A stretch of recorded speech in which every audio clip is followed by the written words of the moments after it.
Students, जब भी किसी स्टूडेंट का स्कोर आइल्स में नहीं आता है तो हमेशा सबसे पहला जो टारगेट है वो आईडीपी को किया जाता है। सबसे पहले यही बोला जाता है कि आईडीपी वाले जो हैं वो हमें स्कोर नहीं दे रहे हैं, या फिर उनको ये बोला जाता है कि आईडीपी वाले जो स्कोर हैं या रिजल्ट है उसको बार बार वो रिपीट कर रहे हैं, बार बार स्कोर जो है 5.5 आ रहा है। तो क्या इस बात में कोई सच्चाई है या नहीं है, इस बात को हम एक्चुअली जो है स्क्रीन के ऊपर टेस्ट करेंगे आज। तो स्टूडेंट्स, जैसे कि आप लोगों को पता है कि मेनली जो प्रॉब्लम है वो स्टूडेंट्स को रीडिंग में आता है, और रीडिंग में बहुत सारे स्टूडेंट्स जो परेशान हैं। मेरे ख्याल से ज़्यादा नहीं तो 60-70% स्टूडेंट ऐसे होते हैं जिनका सबसे डिफिकल्ट मॉड्यूल रीडिंग ही होता है। तो इस वीडियो में मैं आपको इस चीज़ के बारे में क्लैरिटी देने की कोशिश करूंगा, तो आप वीडियो को स्किप मत कीजिए। और अगर आप चैनल पे नए आए हैं तो आप इस चैनल को जरूर सब्सक्राइब कर लिए, क्योंकि आप देख रहे हैं सतनाम सर आइल्स, और ये एक ऐसा चैनल है जिसके ऊपर आपको अपडेटेड वीडियोस, रीसेंट न्यूज, हर एक चीज जो है टाइम पे मिलती रहती है। तो चलिए हम वीडियो को स्टार्ट करते हैं। तो देखिए स्टूडेंट, आज हम ट्रू फॉल्स नॉट गिवन के कुछ में ऐसे चीज टिप्स बताने वाला हूं आपको जो शायद आपने नहीं सुने होंगे और बहुत कम स्टूडेंट्स ने शायद सुने भी होंगे। तो देखिए students, true false not given type के जो क्वेश्चंस होते हैं इनमें हमेशा जो आपका एग्जामिनर है उसके कुछ पर्पस होते हैं। ऐसे नहीं होता कि आपको पूरे का पूरा क्वेश्चन का स्टेटमेंट रीड आउट करना है और वो पूरे का पूरा स्टेटमेंट अगर मैच हो रहा है तो ट्रू है, और अगर उसका सब्जेक्ट मिसिंग है तो फॉल्स है, सब्जेक्ट है तो नॉट गिवन है। ऐसा पता नहीं कुछ स्ट्रेटजी स्टूडेंट्स को बताई जाती हैं। तो मैं आपको कुछ रियलिटी बताने की कोशिश कर रहा हूं कि एक्चुअल में जो आईएलटीएस रीडिंग जो एग्जामिनर बनाते हैं उनके कुछ स्ट्रैटेजीज होती हैं, वो क्यों ट्रू फॉल्स नॉट गिवन बनाते हैं। तो सबसे पहले जो मेन चीज है वो है आपकी सबसे मेन वर्ब। जब भी आप ट्रू फॉल्स नॉट गिवन को फॉल्स को जब नॉट गिवन को जब आप फाइंड आउट कर रहे हो तो आपका सबसे पहला काम होता है कि मेन वर्ब जो है आपको फाइंड आउट करनी है। मैं अभी आपको प्रैक्टिकल भी बताऊंगा इसी चीज का, थोड़ा सा वेट कीजिए बस। दूसरी जो सबसे बड़ी टेस्टिंग करते हैं एग्जामिनर वो होती है आपकी एडजेक्टिव्स की। ठीक है जी, अगर आपको ये टर्मिनोलॉजीज नहीं पता है तो आपको अपना बेसिक ठीक करना होगा। तीसरी चीज जो सबसे ज्यादा इंपॉर्टेंट है वो होती है आपकी एडवर्ब्स। ठीक है जी, अब मैं इसकी बेसिक डिटेल में तो नहीं जाऊंगा, क्योंकि अब मैं इसको अगर एक्सप्लेन करने लग जाऊंगा तो काफी टाइम लग जाएगा। तो आपको ये 3 टर्म्स जो हैं वो अच्छे से समझनी है। अभी इसी चीज को मैं प्रैक्टिकल में समझाने की कोशिश करूंगा। बहुत सारे ट्रू फॉल्स ऐसे होंगे जिसमें आपका एग्जामिनर आपकी मेन वर्ब को टेस्ट करने की कोशिश कर रहा है कि आपको इस मेन वर्ब की कितनी अंडरस्टैंडिंग है। बहुत सारे ट्रू फॉल्स ऐसे हो सकते हैं, कुछ ट्रू फॉल्स ऐसे भी होते हैं जिनमें आपका एग्जामिनर आपकी एडजेक्टिव के ऊपर टेस्टिंग करता है कि आपको एडजेक्टिव की कितनी अंडरस्टैंडिंग है। और कुछ ऐसे भी होते हैं जिसमें आपका एग्जामिनर आपसे एडवर्ब की टेस्टिंग करने की कोशिश करता है। आइए हम इसका प्रैक्टिकल करके देखते हैं। तो देखिए आपके सामने स्क्रीन के ऊपर ट्रू फॉल्स नॉट गिवन का एक क्वेश्चन है और उसका मैंने नीचे जो है टेक्स्ट भी लिखा हुआ है। जैसे क्वेश्चन लिखा हुआ है, the production of wheat expanded rapidly in Britain. अब ये देखिए सारे का सारा जो हमारे पास ये जो लिखा हुआ है इसमें से 2 तरह की लैंग्वेज होती है। एक होती है आपकी स्कैन लैंग्वेज और दूसरी होती है आपकी टारगेट लैंग्वेज। स्कैन लैंग्वेज वो लैंग्वेज होती है जो आपको क्वेश्चन का लोकेशन फाइंड आउट करने में हेल्प करती है। टारगेट लैंग्वेज वो लैंग्वेज होती है जिसके ऊपर ट्रू फॉल्स नॉट गिवन बनाया गया है। अब ये सारे का सारा जो ट्रू फॉल्स का जो क्वेश्चन लिखा हुआ है इसमें ये जैसे ये ब्रिटेन है, प्रोडक्शन वर्ड है, वीट है, एक्सपेंडेड है, रैपिडली है, ये सारे वर्ड्स लिखे हुए हैं। अब ये सारे वर्ड्स में से अगर हम स्कैनिंग लैंग्वेज की बात करें तो ये सारी की सारी, अभी मैं जो अंडरलाइन करने जा रहा हूं, ये सारी की सारी जो है वो स्कैनिंग लैंग्वेज है। ब्रिटेन जो है वो भी हमारी स्कैनिंग लैंग्वेज है। लेकिन उसके बाद अगर हम बात करें रैपिडली वर्ड की, तो रैपिडली जो है वो आपकी यहां पे टेस्टिंग आपकी टारगेट लैंग्वेज है। ठीक है जी, तो उसने जैसे क्वेश्चन में लिखा है कि जो वीट की प्रोडक्शन थी ब्रिटेन में वो बढ़ गई, एक्सपैंड हो गई। लेकिन वो कैसे एक्सपैंड हुई? बहुत ज्यादा, बहुत तेजी से, बहुत जबरदस्त तरीके से एक्सपैंड हुई। अब इसका टेक्स्ट रीड आउट करके देखते हैं।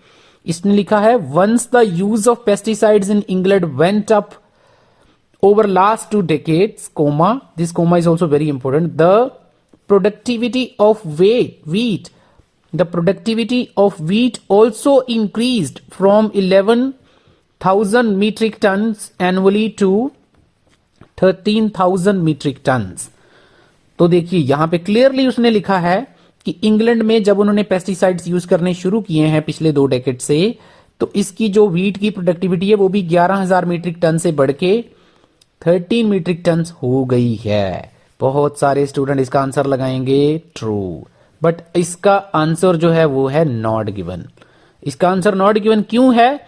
क्योंकि आपका एग्जामिनर सिर्फ आपको ये टेस्ट कर रहा है कि आप ये जो सारा टेक्स्ट रीड आउट कर रहे हो, तो इस टेक्स्ट को पढ़ने के बाद आपको रैपिडली वर्ड के बारे में कहीं कुछ इंफॉर्मेशन मिल रही है या नहीं मिल रही है। बाकी तो सारी इंफॉर्मेशन यहां पे मिल गई है, लेकिन जो उसकी टारगेट लैंग्वेज थी वो यहां पे कुछ नहीं लिखा है। तो उसने सीधा लिखा है इतनी प्रोडक्टिविटी हो गई, इतनी पहले थी, यहां से बढ़ के इतनी हो गई। तो इसमें कहीं भी नहीं लिखा है कि ये रैपिडली हुई है या स्लोली हुई है। तो इसलिए इसका आंसर जो है वो आपका नॉट गिवन आ जाएगा। नेक्स्ट क्वेश्चन पे चलते हैं। जैसे उसने लिखा है the cork oak has the thickest bark of any living tree.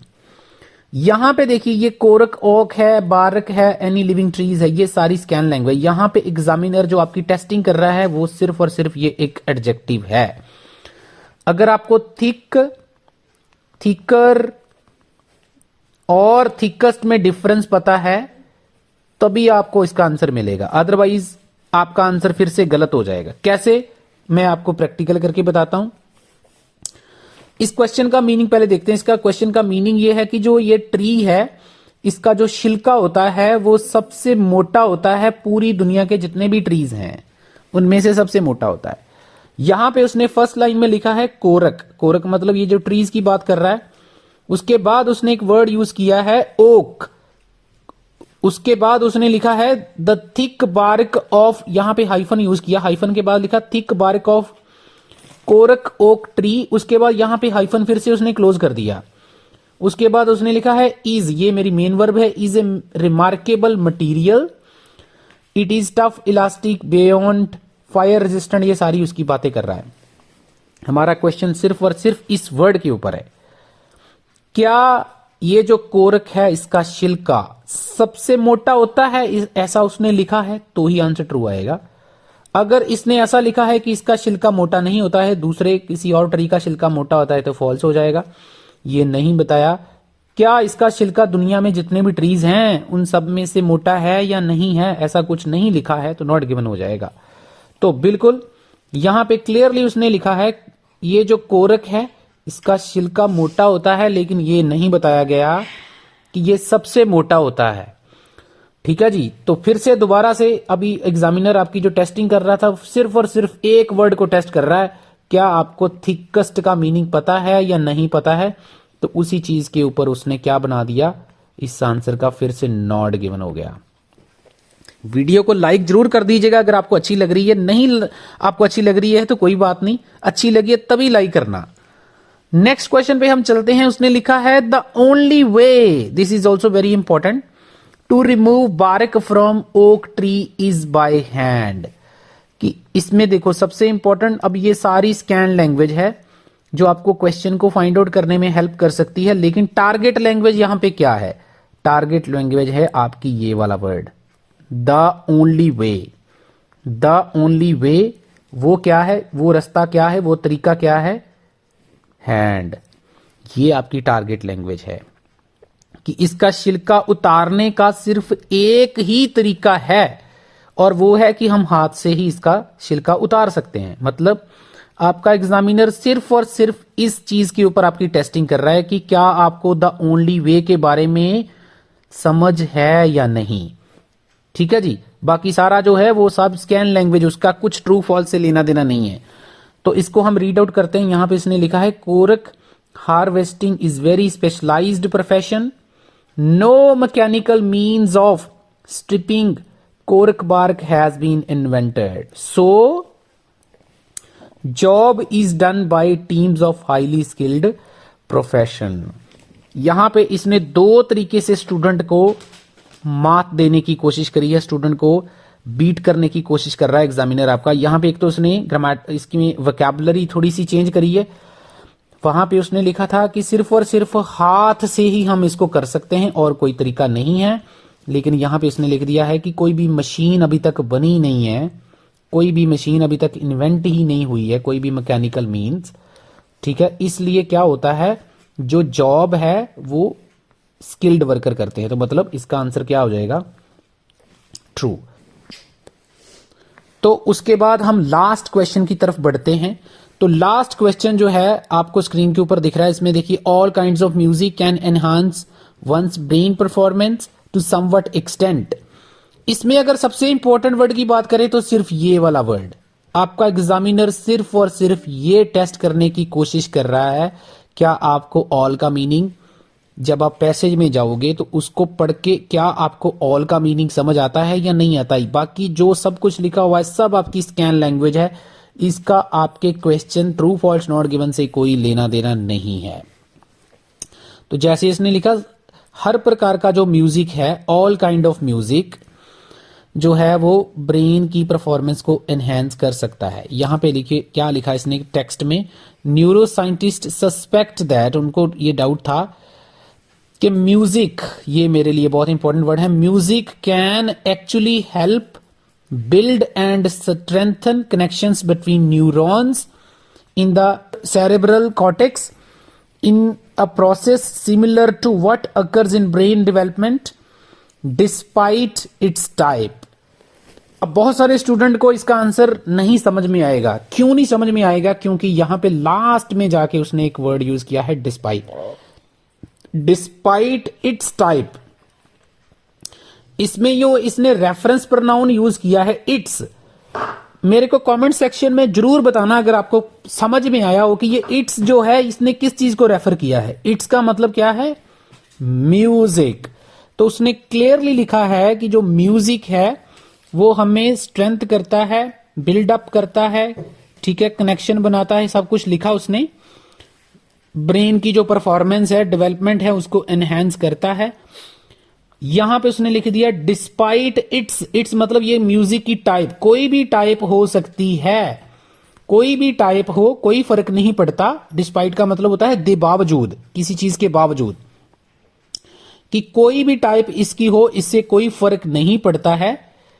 और ये जो म्यूजिक है ये हमें एनहेंस करता है। तो यहां पे भी इसने सेम ही लिखा था कि हर प्रकार का म्यूजिक जो है वो ब्रेन की परफॉर्मेंस को एनहेंस करता। तो आंसर जो है इसका क्या आ जाएगा, ट्रू। तो होपफुली आपको ये लेसन काफी हेल्पफुल लगा होगा। जिन स्टूडेंट्स को चाहिए ऑनलाइन क्लासेस, स्क्रीन पे नंबर आपके सामने है, ऐसे ही स्टूडेंट्स को पढ़ाया जाता है क्लास में भी।